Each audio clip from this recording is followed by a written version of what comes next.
So I am at the DNC this week, which before it even started, Laura Ingraham had complained had a vibey rock concert feel because the main players weren't capable or confident enough to discuss the salient issues. She said, they'll entertain you, but you're going to pay for it with lower living standards.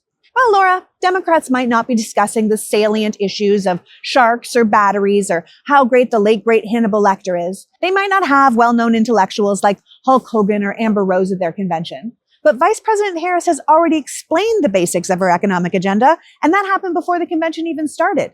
And not a single part of it was based on lower living standards.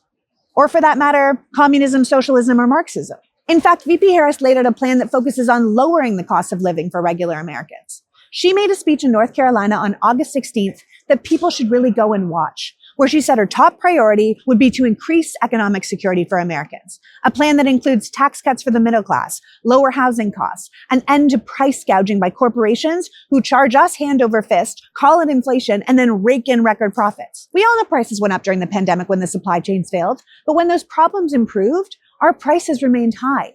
VP Harris wants to do something about that. Something that Biden and the Democrats in Congress attempted with their price gouging bill, but the Republicans voted against. And speaking of Republicans, along with expanding the tax cuts Trump already gave to the corporations and ultra-rich that added trillions of dollars to our debt, tax cuts I should point out he plans to make permanent, Trump also plans to expand tariffs on goods imported to the US, claiming that other countries will pay for it at no cost to Americans, which, if you know anything about tariffs, is a complete fallacy. Corporations don't eat the higher taxes. Everyone knows they pass that along to the consumer, which will essentially give us a national sales tax. If tariffs on goods imported to the US go up by, say, 10 to 20%, we can safely expect consumer costs to go up by the same amount. And if you think things are expensive now, look out. Here's the thing.